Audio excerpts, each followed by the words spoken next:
The bottom line was that at the end of Hank's testimony and before Bang TV came in, Hank spoke of his desire to reach a settlement. And he said at first that he wanted money. Hank, as the victim of the deepfake, supposedly, and as the maybe co-victim of assault and stalking, which he claims, as if Youngman cared about him. He said, okay, everybody knows that Hank brought the baton. It's obvious. He talks about the baton. He shows the baton on stream. The baton is in. Breaking news from the world of streaming and controversy. A shocking twist in the ongoing Johnny Somali case has left fans and critics speechless. After months of courtroom drama, Johnny Somali has officially won his counter-lawsuit against Korean streamer Youngman. But according to reports, this victory isn't as clean as it looks, because behind it all, there may be a darker game being played, and the real mastermind could be none other than Hank himself. The story begins when Johnny Somali filed not one, not two, but 3 separate charges against Youngman, accusing him of distributing deepfake videos, physical assault, and stalking. On paper, it looked like Johnny was the victim fighting for justice. But new details now suggest this entire move was part of a carefully calculated plan, a plan to escape punishment and even make money from the situation. Court insiders claim that both Johnny and his associate, Hank, were running out of funds. So, instead of waiting for judgment, they decided to strike first, launching a counter-lawsuit against Youngman, who was already in legal trouble and unable to defend himself. One of the biggest points of controversy was the infamous baton incident. During testimony, Johnny told the court that Youngman attacked him using a baton. But leaked clips and online discussions paint a completely different picture. It turns out, Hank was the one who actually brought the baton. It was even seen in his own live streams and in his apartment.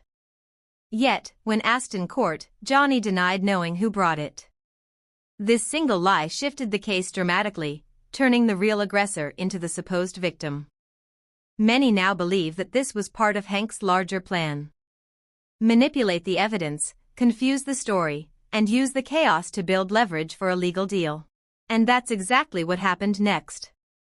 When the court opened the door for a settlement, Hank was quick to say he wanted monetary compensation, claiming emotional damage and harassment. At the same time, Johnny Somali only wanted one thing: to get his deepfake charge dropped. According to sources inside the courtroom, both sides eventually reached a deal. They would drop all charges against each other. No money was exchanged, but for Johnny and Hank, this was still a major win. Why? Because Johnny walked away with fewer criminal charges, and Hank managed to clear his own name while keeping his hands clean. But the story doesn't end there. Insiders now suggest that Johnny and Hank might be preparing another counter-lawsuit, this time against another streamer known as Bong Bang. The reason? To possibly get more charges removed from Johnny's record.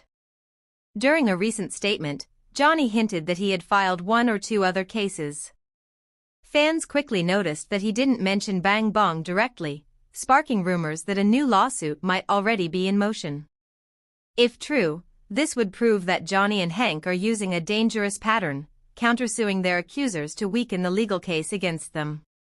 What's even more shocking is how open Hank has been about his motives. In an older clip that recently resurfaced, Hank admitted that he was willing to sue people just to get money, even if it meant twisting the truth. He literally said, "If I can get money out of them, I'll do it." This confession now makes it painfully clear, Hank's strategy has always been simple. Use lawsuits as leverage, protect Johnny's image, and turn every scandal into a profit. Meanwhile, Johnny Somali himself seems confident that the Korean government can't touch him. He once said, "I'm an American citizen, either deport me or fine me, but they can't really punish me." Now, with deportation reportedly on the table, both Johnny and Hank might walk away, leaving their victims and controversies behind. So here's where we stand. One deepfake charge has already been dropped, another case is still pending, and Hank continues to play the game like a chess master. Whether this is strategy or manipulation, that's for the audience to decide. But one thing's certain, this duo has turned the courtroom into their own stage, using lawsuits as weapons and controversy as currency. So, what do you think? Are Johnny Somali and Hank Yu heading toward their biggest legal win yet? Or will this dangerous strategy finally backfire? Let us know your thoughts in the comments, and stay tuned for more updates as this shocking story continues to unfold. Yuri watching Celebrity Insight News, your source for the biggest stories and controversies from around the world. Don't forget to like, subscribe, and hit the bell icon so you never miss the next update.